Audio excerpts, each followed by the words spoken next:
Low wind today, lots of sunshine, and the temperature was around 40 degrees, so I thought I would do some flying, free flight sport models. Here you see my Dakota powered by an OK Cub 049.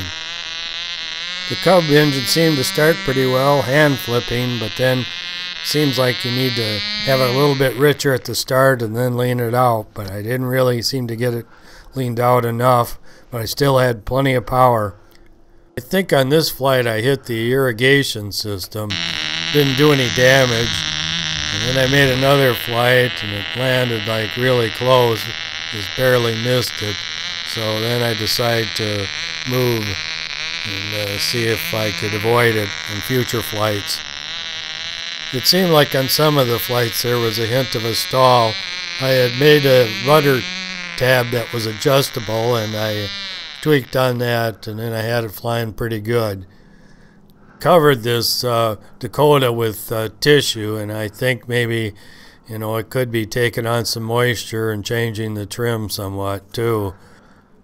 When the plane lands, of course, it's all full of snow in the front end. It was pretty sticky snow, so you have to spend quite a bit of time getting the snow off of it before you can fly it again, but at least you're not getting dirt in the engine.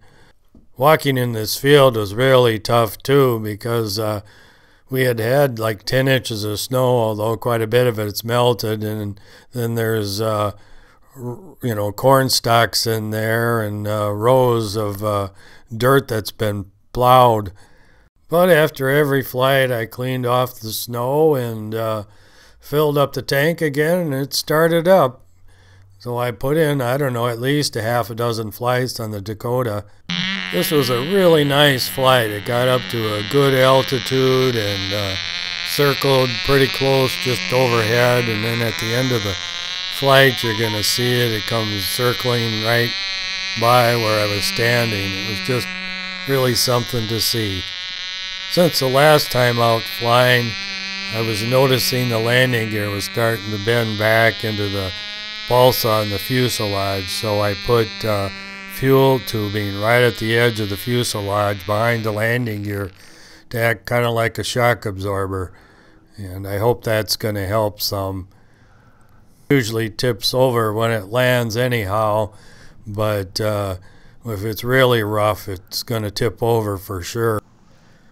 At least with the all balsa, it's like the corn stalks and the other little stubble don't seem to puncture through it. Like on any kind of covering, you're going to have holes poked in when you fly out here.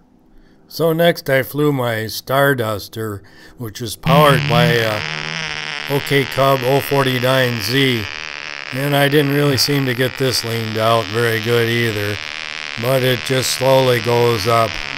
I know people have said the Starduster is an easy to trim plane, and I know this one's really low powered, but it just was right in trim right away without doing much of anything, although it wants to fly to the right and it should fly to the left being high thrust, but it doesn't seem to matter.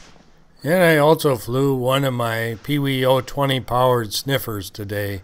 The last time out I just couldn't seem to get the engine running, and today at least I got it running pretty well. Made a couple of flights.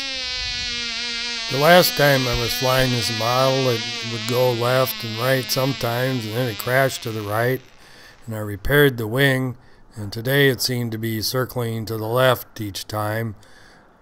Flying over snow isn't ideal, but I was just happy to be out flying again, and it was so calm, and the sun was warm enough. I didn't need gloves, and the motors started up pretty good, so really a good day. So thanks for watching the video, and there'll be more.